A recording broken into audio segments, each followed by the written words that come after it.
Bienvenidos a esta mesa redonda que hemos organizado como final, un poquito de fiesta de este Industry Day aquí en el CRM. Esperamos que el día haya sido productivo y que haya sido interesante. Y para acabar, queríamos hablar un poquito con diferentes personas que representan, yo creo, actores involucrados en este proceso de colaboración entre investigación matemática y industria y sociedad. Tenemos gente en esta discusión que plantean problemas, que plantean soluciones y que implementan estas soluciones. O sea que creo que tenemos una perspectiva muy diversa con los invitados que tenemos hoy. Mi nombre es Pau Varela, soy parte del equipo de comunicación y divulgación de aquí de CRM y es un placer poder dar la bienvenida a los tres invitados que tenemos hoy. Tenemos una persona física y otras virtuales, pero seguro que la técnica nos permitirá hacer un diálogo interesante. Voy a empezar con Emilio, que es Emilio Carrizosa, que lo tenemos aquí en 3D, en presencial. Emilio Carrizosa es catedrático de Estadística de Investigación Operativa en la Universidad de Sevilla y presidente de MACIN, la Red Española de Matemática Industrial. Su experiencia abarca la optimización matemática, la ciencia de datos y la matemática industrial y ha ocupado cargos destacados como director del Instituto de Matemáticas de la Universidad de Sevilla, el IMUS, y presidente de la Sociedad Española de Estadística e Investigación Operativa, la SEIO. Tenemos también, voy a empezar con Marco, que está a mi izquierda. Marco Mametti es gerente de innovación en el departamento de Powertrain de IDIADA, una empresa especializada en servicio de diseño, ingeniería y pruebas y homologación para la industria automovilística. Es ingeniero aeronáutico y tiene un doctorado en mecánica y una carrera de 25 años en la industria de diseño y desarrollo automovilístico, que comenzó en Ferrari Automotive Spa, perdón, supervisando el rendimiento y la calibración de motores, y posteriormente se unió a Maserati como jefe de integración de sistemas Powertrain. Desde 2009 trabaja en IDIADA, donde actualmente lidera esfuerzos de I+D, coordinando proyectos cofinanciados por Europa. Y a mi derecha tenemos también a Luis Aguilar. Luis es el CEO de Lovely Maps, una empresa especializada en el diseño de sistemas GIS, sistemas de información geográfica. Aunque de formación humanística, lleva más de 30 años de experiencia en el desarrollo de tecnologías digitales, vinculadas principalmente a los sistemas GIS, especialmente en su uso medioambiental y en el de las Smart Cities. Recientemente ha participado en el desarrollo del sistema de análisis de los datos de recogida y limpieza viaria para la ciudad de Barcelona y la realización de los sistemas para el control de mosquitos para los organismos que lo gestionan en España. Muchas gracias por acompañarnos hoy. Físicamente, virtualmente, no discriminamos en cuanto al formato, pero igualmente muchas gracias por guardarnos el tiempo para estar con nosotros. Tengo algunas preguntas un poquito para cada uno de los tres, para conoceros un poquito vuestra perspectiva y vuestro contexto. Como decía, venís un poquito de contextos que son muy complementarios, pero también que tienen un poquito de diversidad y de diferencia. Y me gustaría empezar con Emilio, no porque estés aquí, sino también porque como estamos hoy precisamente es un Industry Day de matemáticas, y creo que Emilio pues, también pues, nos puede dar un poquito esta introducción al papel que juegan las matemáticas en la colaboración con la industria y la sociedad. Y la primera pregunta a lo mejor es un poquito general, pero es un poquito para entrar en materia y romper el hielo. Y es cómo puede la investigación matemática abstracta transformarse en soluciones reales, soluciones vinculadas al mundo real, y que tengan una posible impacto, una posible aplicación en la sociedad y en la industria. Emilio, adelante. Bueno, pues las matemáticas por definición y por construcción son objetos abstractos, pero al mismo tiempo han estado ligadas desde siempre a lo concreto, a la realidad que pretenden describir y para la que pretenden ser usadas. Pensemos que cuando se inventan los números, hace mucho tiempo, yo no estaba allí cuando se inventaron los números, pero entiendo que había alguien que estaba intentando contar cuántas vacas tenía o cuántos árboles había para poder coger las frutas y precisamente la numeración viene de la necesidad física de lo concreto. Lo que pasa es que, claro, luego se dan cuenta que los números no solamente se refieren a las vacas o a los árboles, sino que los pueden utilizar esa misma herramienta en contextos mucho más abstractos. Total, que la matemática es abstracta, sí, y lo es por naturaleza, pero al mismo tiempo esa abstracción viene de manera natural, ligada históricamente a lo concreto también. Entonces, si bien podemos hablar de la matemática abstracta en general y el juego divertido, intelectual, de hacer cosas, de hacer desarrollo sin tocar el suelo, no cabe duda de que al mismo tiempo que podemos hacer eso, también podemos estar aplicando la matemática, como hacían los que contaban las vacas, pero haciendo algo más que un mero conteo en infinidad de contextos. Entonces, hoy en día nos dicen que las matemáticas están en todos sitios y eso es totalmente cierto, en particular dentro de los desafíos actuales de la digitalización, la inteligencia artificial, el desarrollo sostenible, la transición energética. En todos esos retos lo que hay detrás es mucha matemática y en concreto los investigadores en matemáticas tienen la oportunidad de contribuir con su conocimiento, con su juego de esos entes abstractos, precisamente a ayudar, a dar respuesta a todos estos retos que son retos no solo económicos, sino también retos que afectan al día a día y al bienestar de las personas y sus sociedades. Y en tu rol como presidente de Macin, ¿hacéis un poquito este rol permítame que diga, un poquito cicerone entre la investigación y la industria y la sociedad? A la hora de identificar estas colaboraciones, eh, eh, ¿cómo las identificáis? ¿Cómo las fomentáis? ¿Qué herramientas tenéis un poquito para dar este dinamismo a estas relaciones, a estas colaboraciones? Bueno, nosotros hacemos todo lo que podemos, que no sé cuánto es, pero hacemos todo lo que podemos y tocamos distintas estrategias. Eh, sonaría, eh, sonaría quizás bonito el que pensáramos que teniendo una página web con un teléfono y una dirección de correo, las empresas y las instituciones, no solamente empresas, también instituciones y organizaciones por aquello de la parte de la implicación social de las aplicaciones de las matemáticas, pues que estas empresas, estas organizaciones e instituciones nos escribieran correos diciendo, tengo un problema que estoy seguro que los matemáticos vayan a ser capaces de resolverlo. Yo llevo 35 años ya metido en este asunto y eso me ha pasado una vez. En los 35 años me han llamado una vez por teléfono, una llamada en frío de necesito un matemático y creo que usted puede ser el matemático que necesito. El resto de las veces ha habido que ser muy proactivo y el muy proactivo es, por un lado, haciendo ver a las empresas que las matemáticas, sí, las matemáticas, la empresa moderna, salvo quizás en algunos sectores que están todavía lejos de la transformación digital, la empresa moderna utiliza mucho las matemáticas, pero igual lo utiliza en combinación con otros elementos, por ejemplo, la informática. Entonces dice, no, ya para matemáticas ya tengo aquí no sé, el ingeniero, o el ingeniero informático o el economista que me resuelve estos problemas. Entonces nosotros tenemos que estar haciendo la labor de persuasión, de decir, no, es que usted necesita un especialista en matemáticas, ¿no? Como la diferencia entre el médico de familia y el neurocirujano, pues lo mismo. Nosotros somos el especialista que no solamente te da una respuesta de el paracetamol de las matemáticas que te puede recetar, sino que te puede dar un tratamiento mucho más especializado para un problema mucho más serio.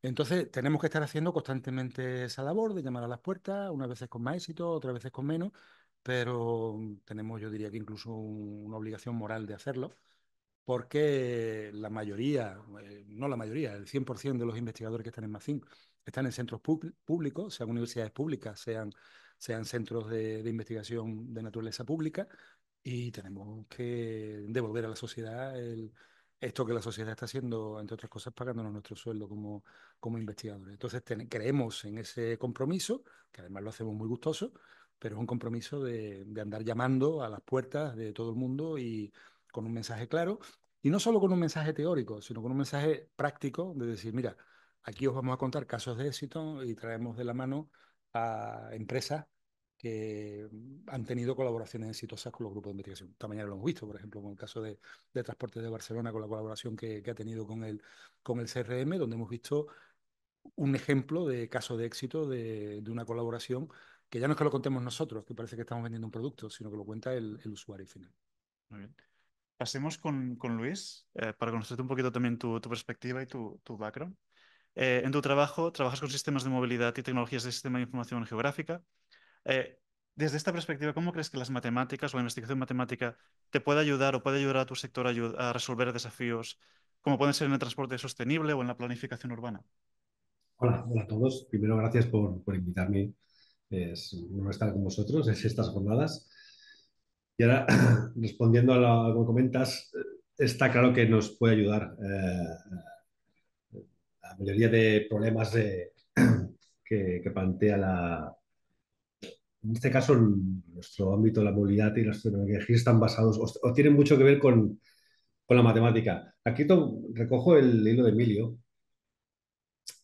Nosotros trabajamos mucho con la administración pública, nos encontramos con problemas y Emilio ha comentado una cosa que me ha hecho dos cosas que me ha hecho mucha gracia, ¿no? Que uno es que una vez se ha encontrado con alguien que le ha dicho, tengo un problema y que necesito solucionarlo.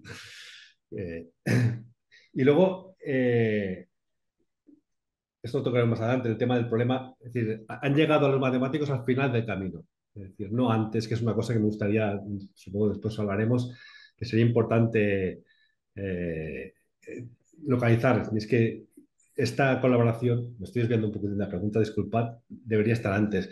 Y luego, otra cosa que me lo ha comentado es el hecho de que al final, cuando la empresa, en este caso nosotros, o cuando trabajamos con administración pública, nosotros trabajamos principalmente con administración pública, al final abordas problemas y son problemas que parece que son informáticos.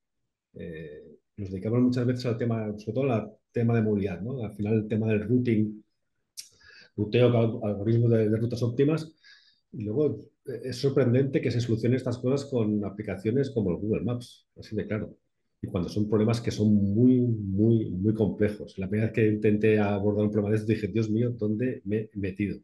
Es decir, considero que es necesario tener al lado para proyectos de este tipo, sobre todo a nivel de movilidad, planificación urbana, como comentas, la ayuda de gente que esté dentro del mundo y que realmente vea la complejidad de estos problemas. Porque a veces yo pienso que incluso desde nuestro punto de vista, desde el punto de vista más informático de los sistemas, a veces creemos que son problemas sencillos y no tienen nada de sencillos. Muy bien.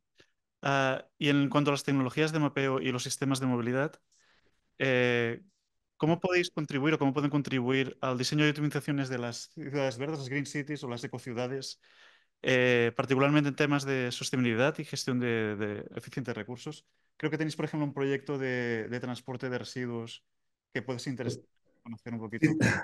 Eh, Ahora hemos acabado un proyecto con el Ayuntamiento de Barcelona, que es el análisis de todos los servicios que se realizan en la ciudad a nivel de recogida de residuos, limpieza viaria. El sistema lo que hace es una recogida de los datos y análisis de esos datos, ah, pero estamos muy lejos de poder, yo pienso, en temas de Smart Cities, aunque haya proyectos o prototipos, de poder analizar el volumen ingente de datos que hay. Es decir, yo pienso que aquí sí que es necesario que la academia o la universidad ayude o haya proyectos de colaboración para solucionar problemas que a día de hoy yo pienso que son un poquitín complejos de abordar desde una perspectiva más pragmática. Y al final, eh, que en el día a día de la ciudad, las herramientas que se diseñen se pueden utilizar y pueden servir. Hay cosas muy concretas, por ejemplo, nos dedicamos desde hace unos 10 años a trabajar con empresas privadas en este ámbito de la recogida de limpieza, recogida de residuos y limpieza viaria. Y, y aunque existen datos, multitud de datos, aún se siguen haciendo las cosas muy, muy manualmente. Eh, pero muchos, no os imagináis. Es decir, el diseño de las ciudades, de cómo se limpia la ciudad, a veces es exagerando, a lo mejor las empresas dicen al operario que estaba haciendo la zona de la ciudad, ¿cómo se limpia esto? Pues mira, se limpiaba así. Cuando ahora sabemos que hay multitud de factores, si hay árboles, si hay más intensidad de gente, la estacionalidad y todos estos factores que permitirían hacer a nivel de modelos predictivos un diseño más eficiente por ejemplo, el tema de la limpieza, no se están explotando, así de claro. No sé, ligando con la anterior pregunta, yo pienso que hay un largo recorrido.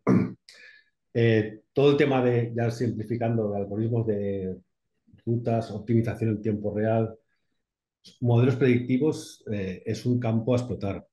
Eh, Otro de los puntos que estamos trabajando es en el tema de los sistemas de gestión de mosquitos. Y ahora hay un proyecto que a lo mejor lanzamos con la Junta de Andalucía, porque con el cambio climático, pues,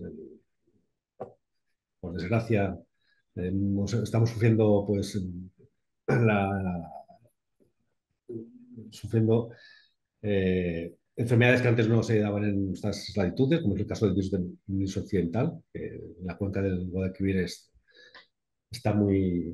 Cada verano hay, por desgracia, unos cuantos casos, en algunos casos mortales, y una de las tareas que la matemática puede hacer es ayudarnos a hacer modelos predictivos, es decir, poder localizar a partir de diferentes variables pues, los focos de cría, poder localizarlos antes, tratarlos, gestionar todo esto, que en estos casos sería de mucha utilidad.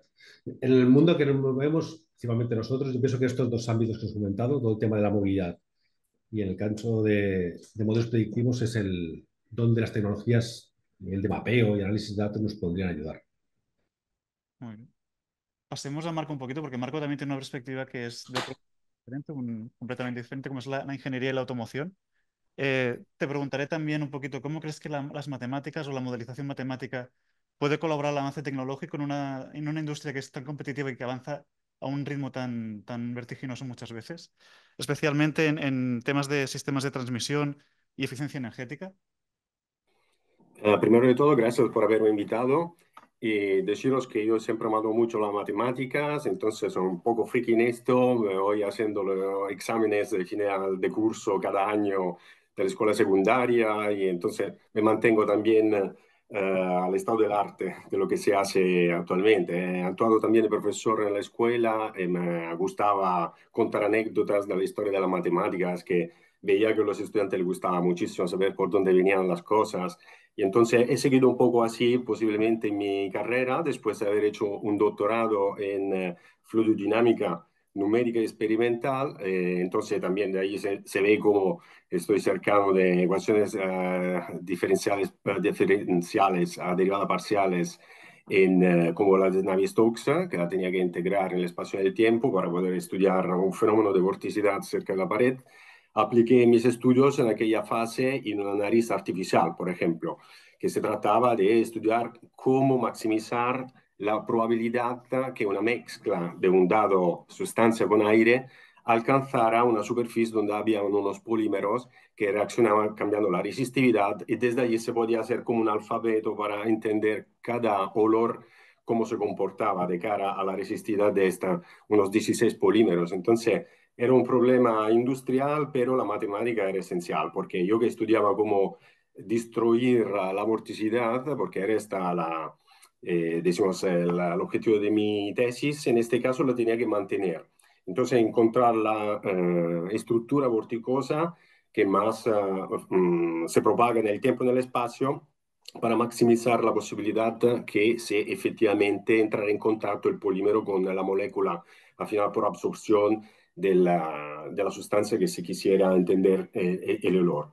Entonces, un poco siempre ha sido mi característica. Yo he trabajado en la industria, como comentabais, en desarrollo motores y siempre hemos tenido la necesidad de bajar a nivel de las ecuaciones y describir el fenómeno para poderlo entender y para poderlo solucionar. Por ejemplo, os puedo contar un poco de ejemplos. Hemos tenido un problema de eficiencia del motor y hemos tenido que estudiar lo que pasaba por debajo del pistón, no la parte alta, cuanto más bien en la parte de pumping, así se llama, en el cárter del motor. Y entonces hicimos un estudio, empezando de nuevo con las ecuaciones. Me ayudaron un par de estudiantes, uno también que venía de la Universidad de Aachen en Alemania.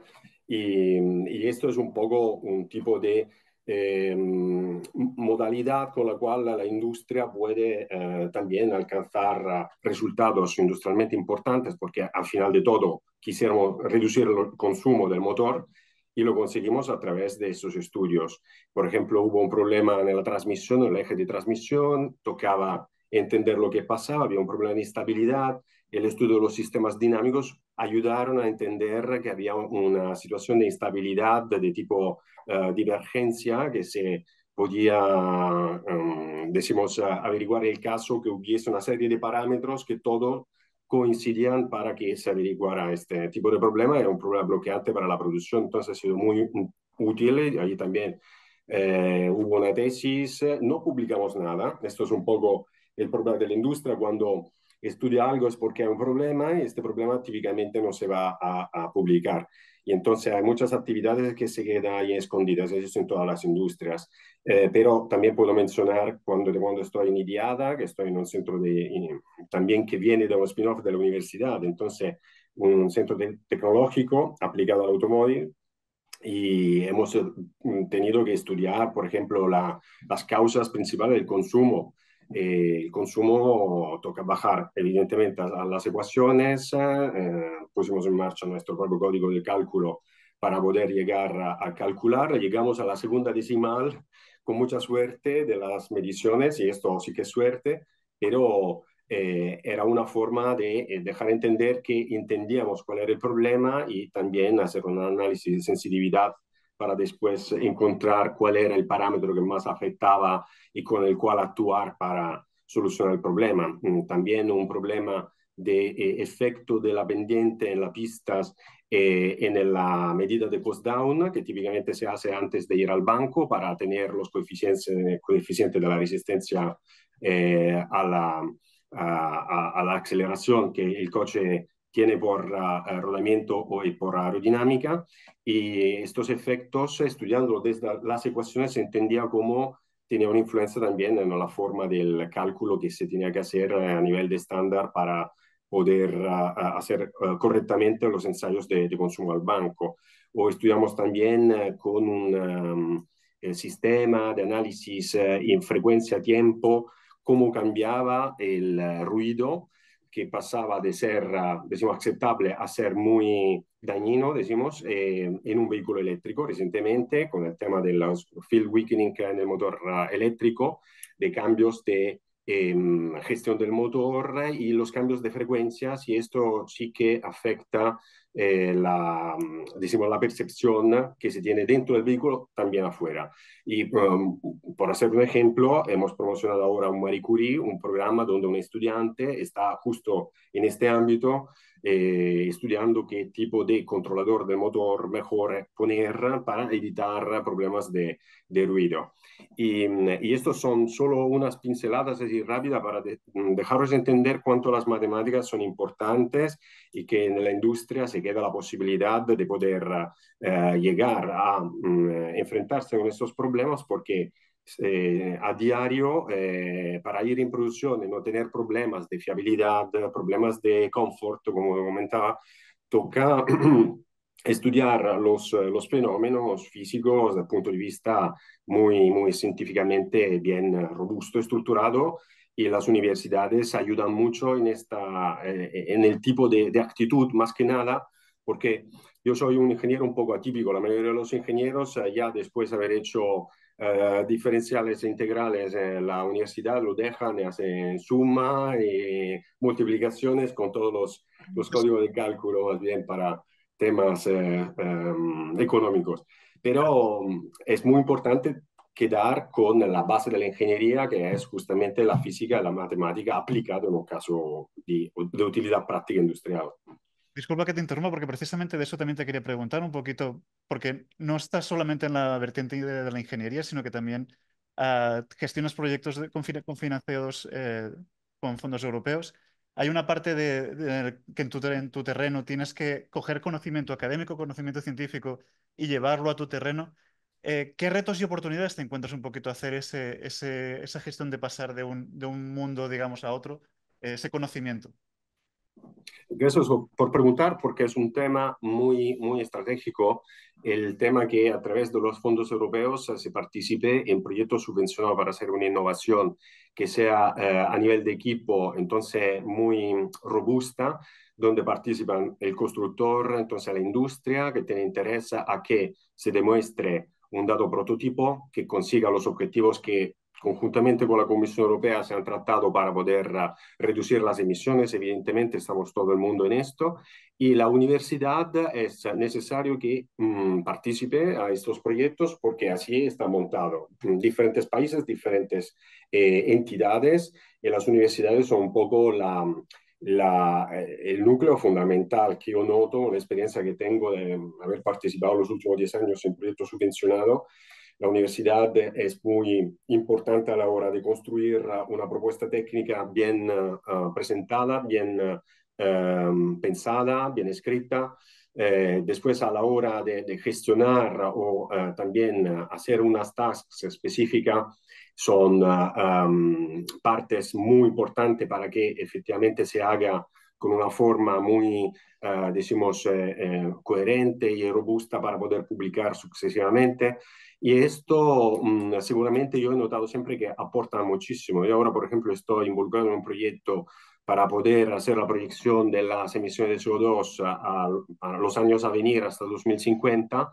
Claramente nosotros como guiada tenemos por la mano los datos, los números que vienen también de los ensayos que hacemos y nuestra, decimos, contacto físico con el vehículo, pero quien hace este tipo de estudio que puede llegar a decimos, profundizar el tema, hacer todo el análisis de escenarios, hacer análisis de sensibilidad, normalmente es la universidad. Efectivamente, está funcionando muy bien este tipo de trabajo conjunto entre universidades y centros de investigación a nivel europeo, porque este resultado irá a la Comisión Europea, será un poco la base de partida para poder utilizar también tool para tomar decisiones a nivel político, porque todo hablamos de números, los KPIs al final son todos, estamos regidos todos por un número que tiene que bajar en el caso de las emisiones, subir en el caso del revenue, y entonces todos estamos juzgados a través de números. Este número, ¿cómo llega? Es muy importante que el tipo de diciamo, forma de enfrentarse a un problema que puede ser un problema también de sistema, como el problema de la reducción de los greenhouse gases a nivel, no solo transporte, pero a nivel mundial, es algo que implica muchísimas competencias.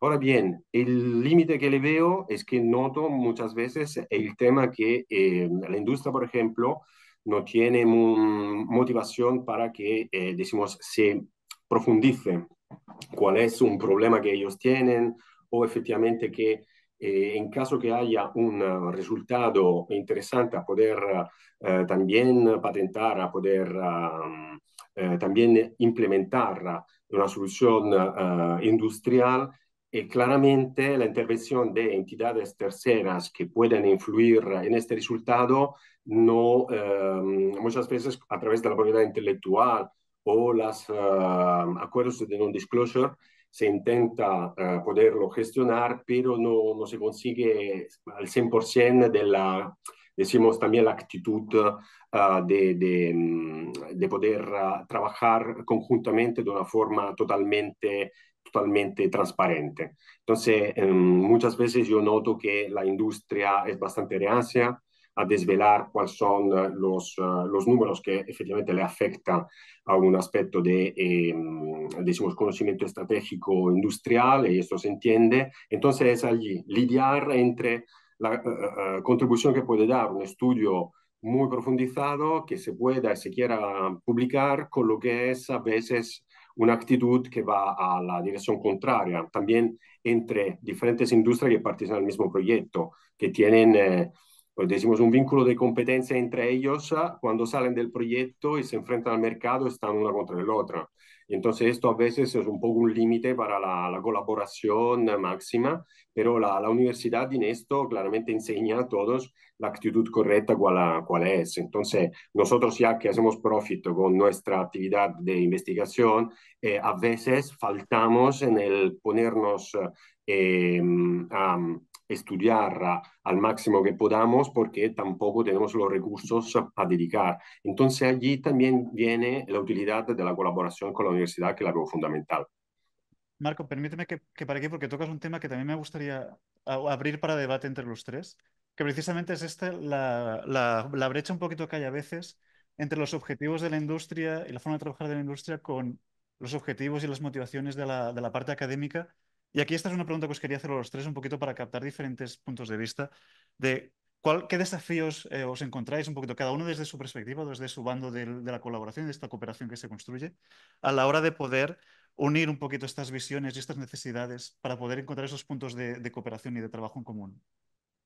Os dejo que elijáis quién buenamente puede abrir campo en este. Empiezo yo provocando. Emilio.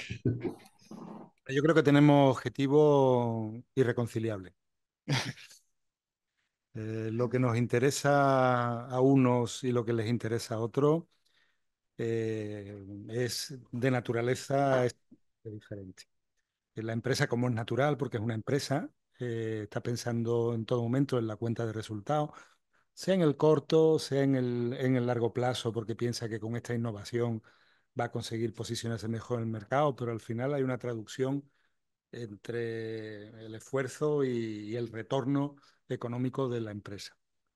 Los grupos de investigación, los académicos, bueno, por lo que andamos buscando en primer lugar es saciar nuestra curiosidad científica, por un lado, y por otro lado, si entendemos que esta colaboración no es la colaboración con la empresa, no es un hobby, sino parte de nuestra tarea investigadora, pues lo que andamos buscando quizás es un reconocimiento de ese esfuerzo realizado, el reconocimiento en forma de publicaciones, el reconocimiento en forma de méritos que podamos poner en nuestro currículum para intentar que más adelante no sea reconocido en las promociones, en las contrataciones, en la consecución de proyectos en convocatorias públicas, etcétera. Entonces yo creo que los objetivos son, en fin, si bien es verdad que de alguna hay casos que no son tan extremos, pero yo creo que los objetivos son irreconciliables. Ahora bien, al mismo tiempo que digo que son irreconciliables, por otro lado veo que las reglas de juego son las que son. Hay una presión, afortunadamente diría yo, cada vez mayor por parte eh, de las agencias de evaluación y de la propia sociedad a que el matemático en concreto, yo diría que el científico en general, pero el matemático en concreto, no viva en su despacho escondido en un rincón demostrando teoremas, sino que al mismo tiempo, de vez en cuando, por lo menos, mire por la ventana, no digo ya que baje a la calle, pero por lo menos que mire por la ventana. Y entonces eso está llevando a que, en particular, a través de las vías de financiación que se nos plantean para poder subsistir como equipos de investigación, pues por un lado aparecen oportunidades de colaboración público-privada, por otro lado, desde la propia administración pública se empieza a valorar positivamente, o al menos más positivamente, las actividades de transferencia. Y estamos viendo además, por otro lado, con un cambio no demográfico, pero sí sociológico en cuanto a la mentalidad que tienen las nuevas generaciones, donde quizás el espíritu romántico de profesor de universidad o de académico ha dado paso a las nuevas generaciones de matemáticos a andar buscando ser profesionales, seguramente en la empresa, con un reconocimiento social y económico en cuanto a su trabajo, que hacen que haya ahí un nicho de colaboración que quizás no es el que nos gustaría, porque nos gustaría andar, te voy a demostrar el resultado un poquito más general y voy a hacer un algoritmo que además es más general. Ya sé que es lento, pero es muy general. Bueno, pues esa ambición, digamos, de conocimiento científico que tenemos, al mismo tiempo somos conscientes de que se nos puede estar planteando una regla de juego con personas que vienen del mundo de la industria que nos plantean unos problemas que son interesantes, que igual no se nos habían ocurrido, que igual nosotros los utilizamos dándole vueltas en nuestra cabeza para luego pues, hacer nuestros modelos más abstractos, más teóricos, por un lado, y por otro lado, conseguir financiamiento para estudiantes de doctorado, para proyectos en colaboración público-privada, etcétera. Total, que viniendo de mundos, no sé si antagónicos, pero sí de difícil compatibilidad, al final el dinero es el que nos va a hacer compatibles a todos. ¿Cómo lo veis, Luis y Marco, un poquito esta? Porque Emilio ha explicado la vertiente desde la academia, un poquito qué exigencias tienen y un poquito cómo eso afecta, cómo se aproxima esta colaboración. Desde vuestra perspectiva, un poquito cómo la veis también. Yo voy a hablar más, si me permites, Marco, que más adelante, desde el ámbito de la industria. Es cierto que nosotros, o en nuestro ámbito de lo que sería el sistema GIS, estamos en una posición muy intermedia. Y me explico. Los sistemas a nivel de sistemas de información geográfica dependen mucho de la investigación pública. Es decir, es muy difícil que haya industria. En España no conozco ninguna empresa que se dedique al 100% a hacer sistemas de GIS para después venderse al mercado, sino que al final van de la mano de la administración pública, porque al final es quien tiene la capacidad de gestionar grandes territorios, pues, es importante para hacer un sistema de GIS, y quien tiene los datos. Y en este caso sí que veo que como desafío de cómo colaborar, ¿no?, entre la industria, en este caso la administración pública, y la academia, la universidad, el, el problema son las diferencias lo ha dicho Emilio, la diferencia de prioridades. Y aquí hay dos cosas muy, muy claras. Una es los tiempos. Yo pienso que los tiempos en la industria son cortos, en pocas palabras. Es decir, tienes que ponerte a hacer alguna cosa ya. Y cuando les comentaba el Emilio el tema de que tengo un problema, una cosa que yo encuentro a faltar es que se llega a la universidad, a la academia, cuando tienes el problema. Eso es un punto que habría que corregir, y es que habría que encontrar los puntos de conexión mucho antes, es decir, andar el camino mucho más antes, porque es que cuando llegas al problema ya no tienes tiempo, es que ya no tienes tiempo. Entonces sería necesario encontrar algún tipo de, no sé de qué metodología o qué forma de que tanto industria, administración pública y academia pusieran en común proyectos y lo que yo digo a veces muchas veces, solo hablar de las cosas para que cada uno diera su opinión. Uno de esos puntos es la prioridad. Luego, en nuestro caso, es un factor importante el tema de las estructuras para poder colaborar. Es decir, cómo colaborar la empresa privada, la empresa pública y la academia. Yo tengo unas cuantas experiencias bastante malas en proyectos en los que se ha intentado tirar hacia adelante y ha sido imposible. Siempre pongo un poco como anécdota uno de los primeros proyectos de intentar colaborar diferentes entes, que la primera reunión vino un abogado. Y dices, ¿qué hace aquí un señor abogado para explicarnos un proyecto que era muy técnico, con biólogos, informáticos, también matemáticos? Y es que solo nos explicó problemas contractuales, ¿no?, de la administración, la universidad si colabora, con qué horas tiene que imputarlas. Y dices, Oscar, esto no puede ser que estés dándole vueltas, que tiene que haber una parte de burocracia, no la elimino, ¿no? Pero claro, que al final es una traba. Yo pienso que este es uno de los problemas, intentar, simplificando, intentar que los nexos, o que no lleguemos al final de contacto entre la administración, la empresa privada y la academia al final, cuando ya tienes el problema y no sabes dónde salir, sino intentar concebir todos la situación mucho antes, incluso desde los estudiantes. Yo pienso que sería muy importante. Y después las estructuras de colaboración, que pienso que tienen que ser más simples. Coincido con lo que se ha dicho. El tema del tiempo de la industria es lo que le marca al final la imposibilidad de poder profundizar algunos problemas, y allí viene levantar la mano, ir a la universidad y pedir ayuda. Y entonces esto, para evitarlo, yo pienso que gracias a los proyectos europeos, por ejemplo, yo he tenido la oportunidad de poder también un poco comparar diferentes sistemas. El de Europa Sur, donde estamos, tenemos más la actitud de ser teóricos desde los estudios, y también enfrentarse a un problema siempre de una forma más concienciada, más lenta de un lado, pero con la idea de solucionarlo definitivamente. Mientras que los de la Europa Norte a veces son más, intentamos una solución a ver si funciona, y si no, hacemos segundo loop y probaremos una solución mejor. Son sistemas diferentes. También la forma de estudiar, evidentemente venimos todos de un pasado de estudios humanísticos, de estudios científicos, mientras que más bien yo veo que en la industria, en el norte de Europa, se intenta ya enfocar a los estudios de los estudiantes en un canal. Y esto, de un lado, yo lo veo como un límite porque le priva un poco de una visión de sistema, que entendemos cuánto es importante una visión de sistema cuando todos nuestros problemas ahora son de sistemas, empezando con el cambio climático. Si uno solo sabe de clima, no sé, o solo sabe de coches, o solo sabe de geografía, al final no suman. Mientras que es muy importante definir este tipo de perfiles.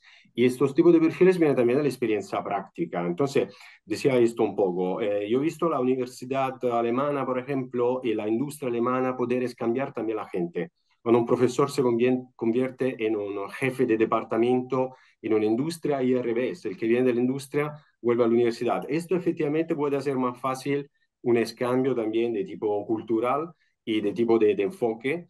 Y, por ejemplo, el doctorado industrial, yo, por ejemplo, y algunos más en IDIADA, venimos del sector académico, si queremos, podríamos haber enseñado, pero después no, pasamos a la industria. Entonces, sabemos un poco los límites, los pros y contras de ambos, ¿no? Los sistemas. Es que la industria también tiene su propia especificidad. Al final, el dinero que viene por hacer reinvestigación viene de la industria, entonces tenemos que respetar sus exigencias, sus timings, la dificultad que tienen para enfrentarse a una competición a nivel mundial, evidentemente, y entender sus límites. ¿Cómo podemos ayudar en esto? Claramente yo veo un centro de investigación un poco como ha sido ideal, ¿no? Que viene de la universidad y poco a poco se ha acercado más y más a la industria hasta coger la mentalidad de los de la industria, porque te aprecian cuando ven que tú entiendes su problema. Si uno está en las nubes, no le va a solucionar el problema el día siguiente, cuando ellos tienen la exigencia que el día siguiente se acaba, no sé, el time to market o el presupuesto. Y entonces, en todo esto, yo pienso un cambio es necesario. Yo veo muy bien el tema del Marie Curie.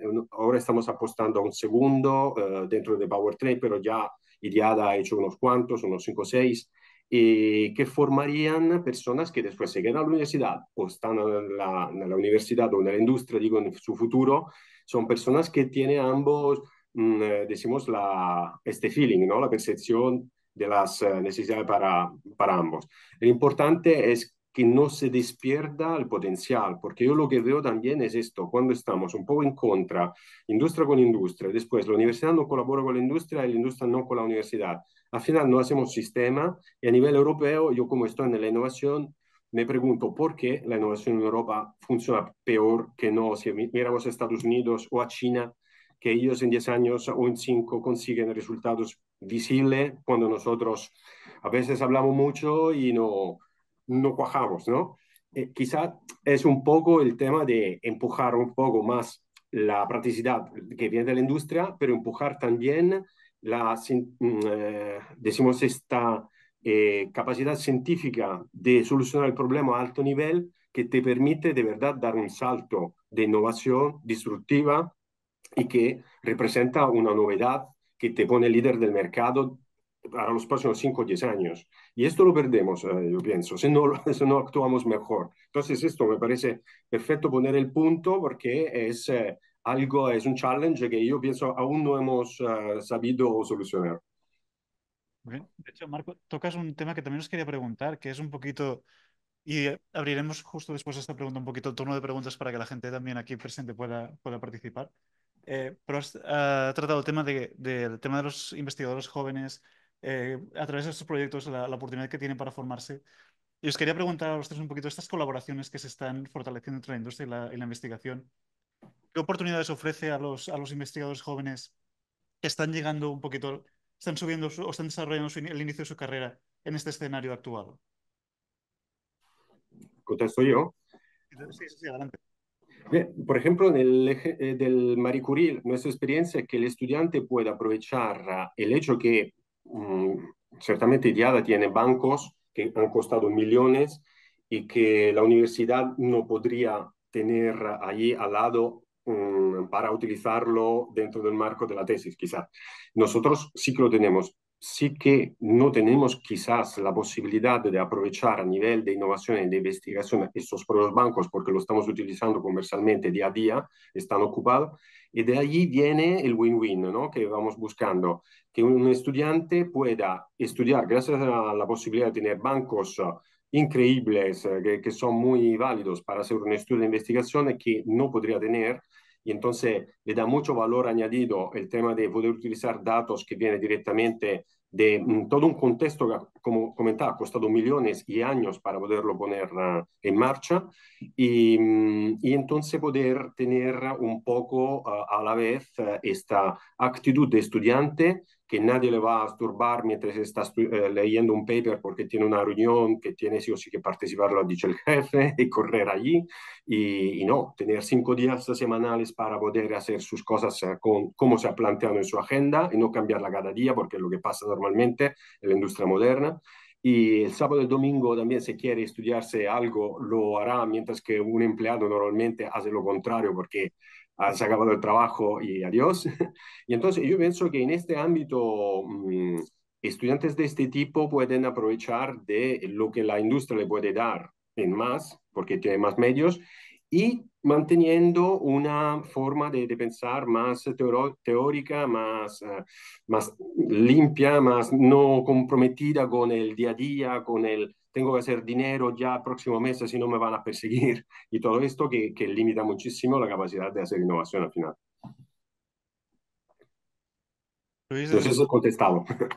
sí, sí, sí. Desde la perspectiva, Luis, de los proyectos con empresa pública, qué oportunidades crees que se pueden presentar para investigadores jóvenes o estudiantes? No tengo mucha experiencia en este campo, sobre todo con el trabajo de investigadores jóvenes. Digamos, el que tengo no es muy valioso.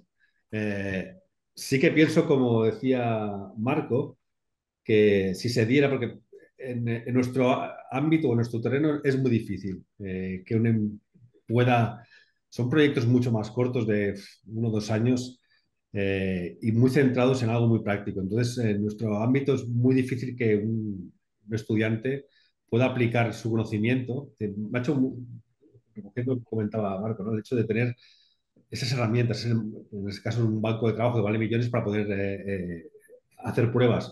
En nuestro campo es poder disponer de datos. Yo pienso que una cosa importante sería que los estudiantes pudieran trabajar datos que al final son públicos y son abiertos y que sin ellos es muy difícil hacer esa investigación y sacar provecho. Yo pienso que serían unos puntos que habría que poder abrir y que los proyectos en los que participaran la academia y estudiantes el acceso a esos datos fuera, entre comillas, libre y les pudiera permitir pues, trabajar sobre ellos. Pero voy a decir que no tengo mucha experiencia o no muy buena en este caso. Para redondear un poco, Emilio, que desde la academia tenéis acceso al talento investigador un poquito emergente que hay en las universidades. ¿Cómo ves estas oportunidades en la industria, en la empresa o en la, en la sociedad para poder hacer acabar de redondear la formación de los investigadores? Déjame que añada una cosa a lo que ha comentado Luis, y es que estoy seguro que si no has tenido mucha experiencia en el campo del análisis predictivo con datos espaciales y espaciotemporales, ahí hay unas oportunidades enormes de colaboración en cuanto a Muchísimas. que esté haciendo, digamos, la parte de la modelización matemático-estadística y la aplicación con datos que no son datos inventados, sino precisamente los datos reales como aquellos con los que manejéis vosotros. O sea que ahí, si no has tenido experiencia, estoy convencido que la vas a tener muy pronto, porque ahí hay un nicho fantástico. Volviendo a lo que está preguntando Pau, bueno, yo creo que los jóvenes investigadores y los estudiantes en matemáticas tienen un problema que es la vivienda, pero no es un problema que es el futuro de la profesión, en el sentido de que van a tener la oportunidad o tienen ya hoy en día la oportunidad, si quieren, de incorporarse a empresas donde yo la experiencia que tengo, porque tenemos nosotros allí en la Universidad de Sevilla, por ejemplo, eh, estudiantes excelentes de los dobles grados de física y matemáticas, de matemáticas e informáticas, son estudiantes excelentes.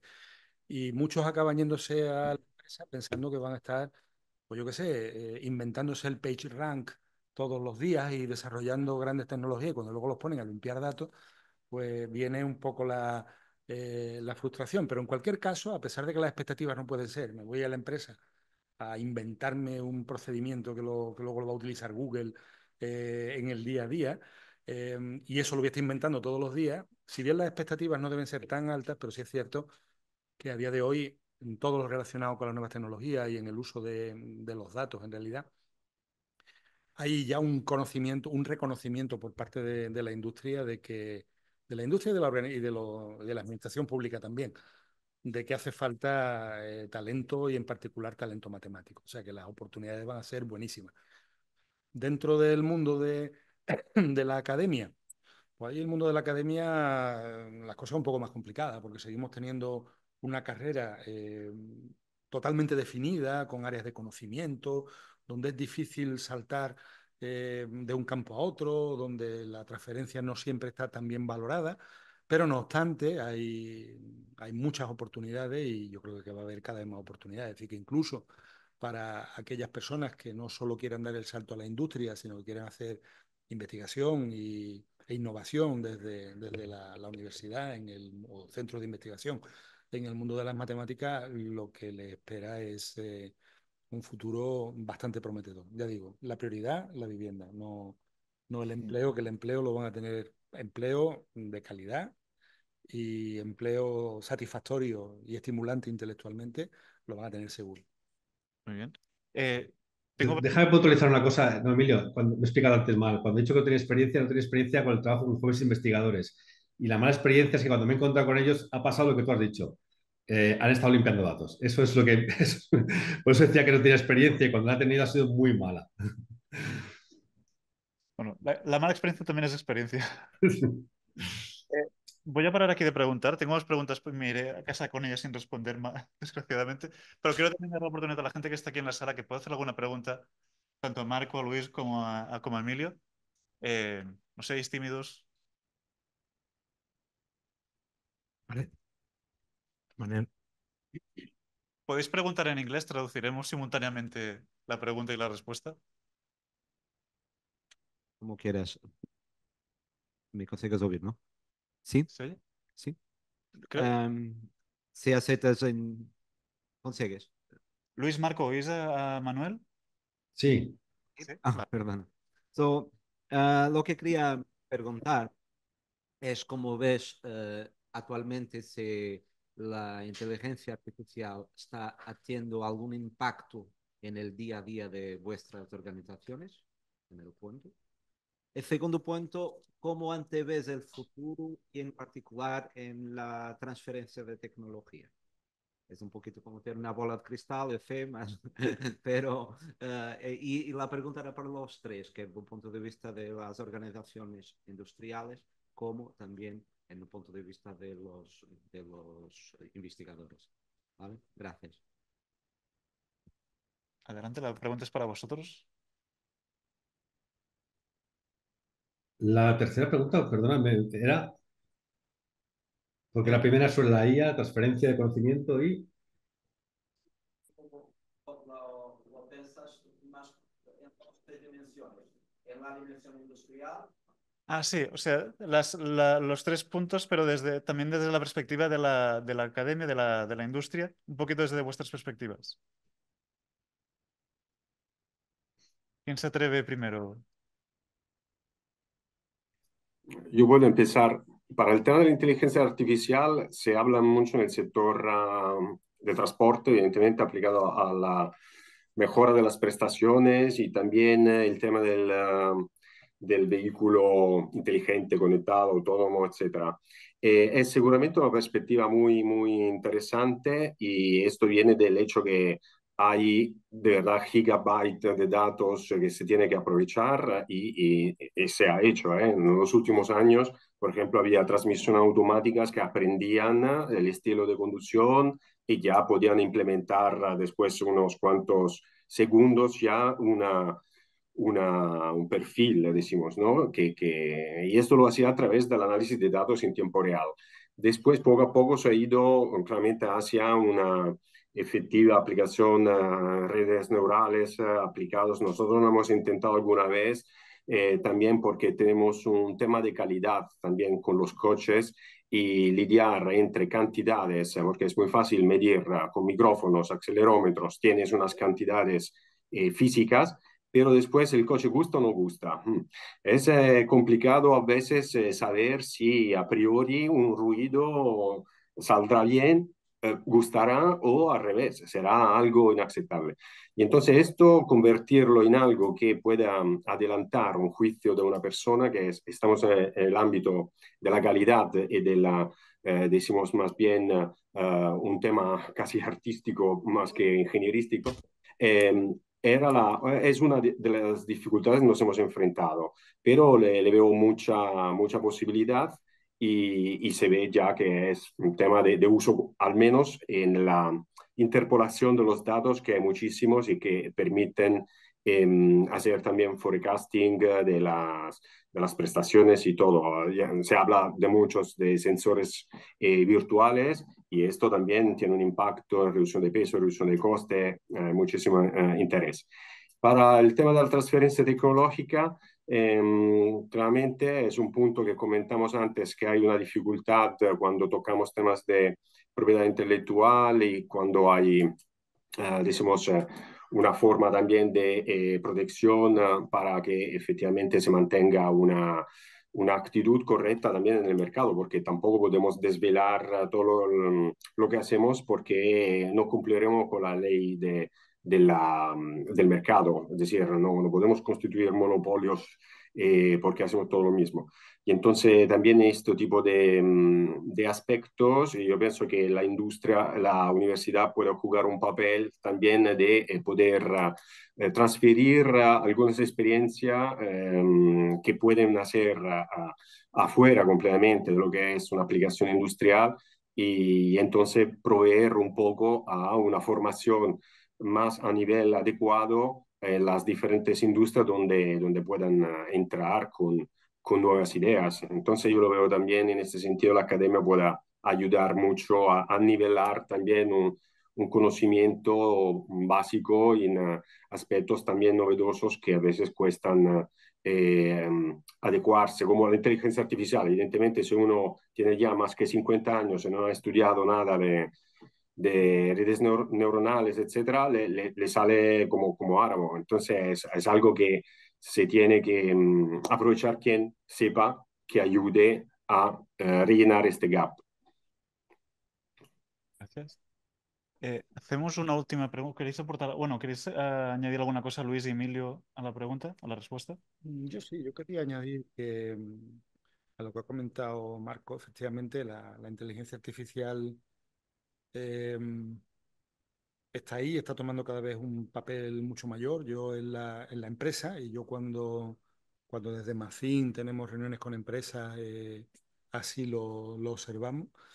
Eh, pero al mismo tiempo, la inteligencia artificial, en particular si estamos hablando de redes neuronales, por ejemplo, eso a fin de cuentas son cajas negras que te da una respuesta y que alguien ha probado que empíricamente ha funcionado razonablemente bien en el último tiempo. Hace poco estaba hablando con una empresa que utilizaba una especie de chat GPT para decidir en una cadena de supermercado a qué precio ponían las latas del tomate. Y yo les decía, pero ¿tú te lo crees? Decía, sí, porque estamos viendo que siguiendo la política de precios que nos marca de las latas de tomate, que nos marca la inteligencia artificial, estamos al final teniendo un mayor beneficio que el que teníamos sin él.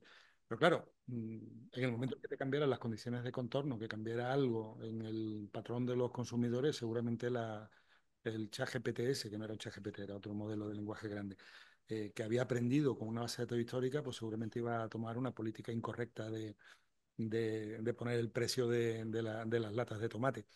Entonces, ahí hay un problema que en el caso de las latas de tomate es un problema menor, pero cuando estamos hablando de la inteligencia artificial y la toma de decisiones aplicadas a personas, hay que tener mucho cuidado con cómo esta toma de decisiones puede estar en particular afectando derechos fundamentales y afecta a la discriminación de personas o de colectivos, o incluso si no está afectando derechos fundamentales, pues que está poniendo quizás en riesgo, pues no digo la vida, que quizás sería excesivo, pero igual algunas de las condiciones de la persona. Entonces eso lleva a que ahí hay un tema donde las matemáticas tienen que aportar mucho, que es el hacer la caja negra por lo menos gris y si no blanca, es decir, el buscar la inteligencia artificial explicable y ahí es un reto donde las matemáticas tienen muchísimo que aportar. Muy bien. Yo sé que Dime, Luis. lo que yo también quería hacer un pequeño comentario es que a veces hablamos de la industria y la industria tiene diferentes niveles. Comentaba Máximo el tema de que la industria del automóvil, que es súper potente y mueve millones. Me acuerdo de Smart City que un responsable de Volkswagen me comentaba que tenían datos habíamos hecho un proyecto sobre calidad ambiental del aire en Barcelona y con mapas de calidad ambiental y me decía que tenían datos extraídos de los coches bestiales a nivel de contaminantes. Eh, en el mundo en el que nos movemos, muy vinculado con la administración pública, los sistemas de GIS, los datos existen, muchísimos, pero analizados y explotados aún no están. Es decir, hay muy pocos proyectos en los que esos datos estén analizados y explotados. A veces soy muy crítico en esto porque todos cuando hacemos presentaciones damos lo mejor de lo nuestro y explicamos lo mejor que se puede hacer y lo que hemos hecho, pero luego cuando llegas a rascar en la administración principalmente, ves que hay mucho, lo comentaba antes, muchísimo camino por recorrer, sobre todo en el tema de análisis de datos. Estamos hablando de inteligencia artificial y yo pienso que antes hay un camino de machine learning, por ejemplo, de analizar y hacer modelos antes que llegar a eso, que ya está en el presente con los problemas que ha comentado Emilio. Muchas gracias, Luis. Estamos un poquito por encima de tiempo. No sé si hay tiempo por una última pregunta. Hemos empezado tarde también. Voy a utilizar eso como excusa. Pero la ultimísima pregunta y iremos despidiendo.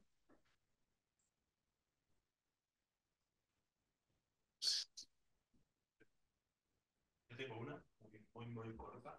Estamos condenados a entendernos, aunque vivamos en caminos irreconciliables, digamos. Em, bueno, ¿y cómo jugamos al Tinder? ¿Cómo encontramos este área de confort en la cual tanto academia como empresa, como proveedores de soluciones interaccionemos en un buen marco? Respondo yo primero. Pues, por ejemplo, Yo utilizando la analogía que hemos comentado antes, yo creo que hay que intentar recorrer caminos desde el inicio. Intento explicarme. Y es que, volviendo a la primera de las cosas que ha dicho Emilio, que es sobre el tema de que al final se encuentra la academia al final del proceso, creo que debe haber algún tipo de mecanismo o algún tipo de foro que permita a la academia, a la empresa, a la administración pública expresarse, poner en común los proyectos que están trabajando. Aquí hay diferentes problemáticas, ¿no? Pues la industria siempre es muy precavida, como decía Máximo, que luego tiene que ir a la libre competencia y poner en público cosas que está haciendo siempre es un poco un problema, pero debería haber algún tipo de foro que permitiera eso y permitiera desde el inicio, participando los estudiantes, para conocer, porque yo pienso que uno de los grandes problemas es que no se conoce muy bien ni lo que hace la academia, ni lo que la industria hace respecto a la academia, y esos foros serían bastante provechosos yo creo, para todos y para recorrer el camino desde el inicio.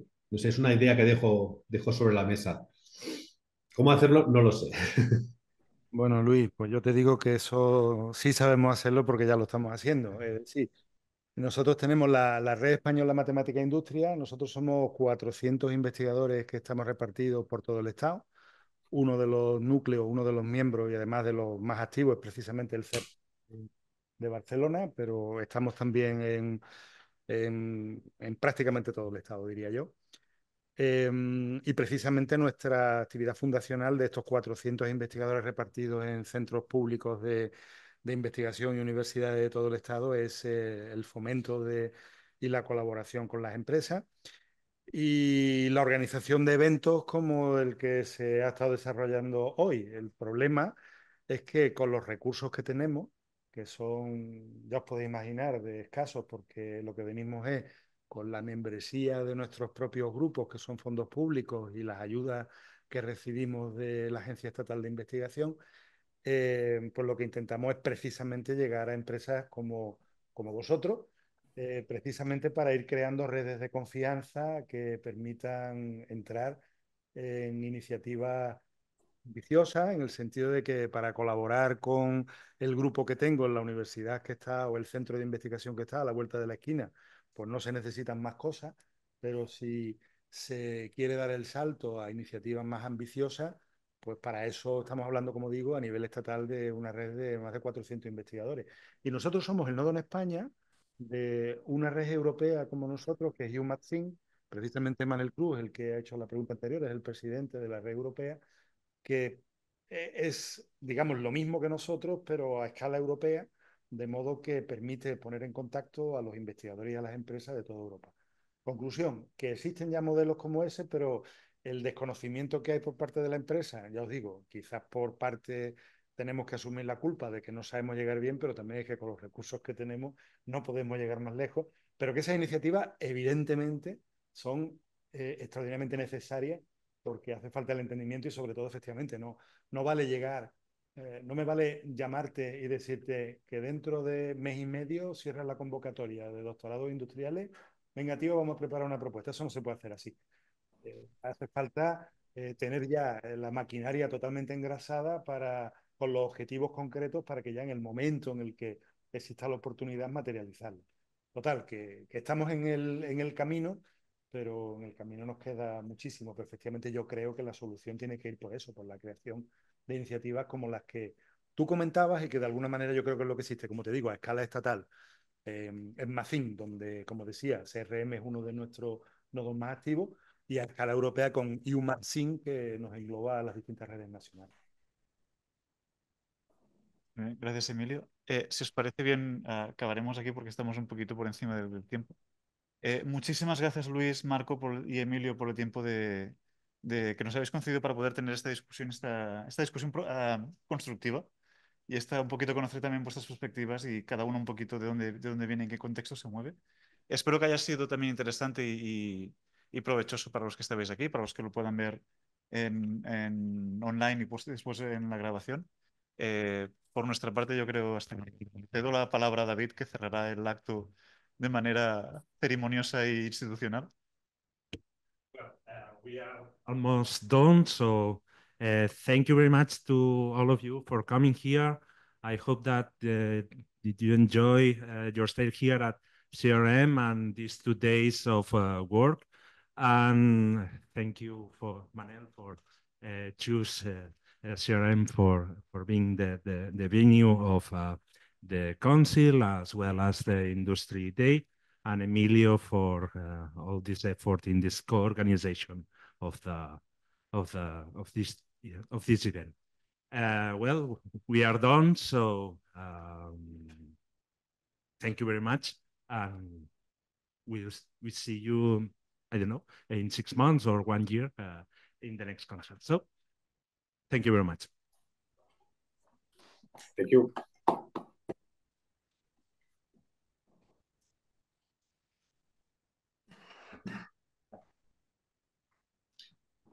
Un saludo a todos. Saludo.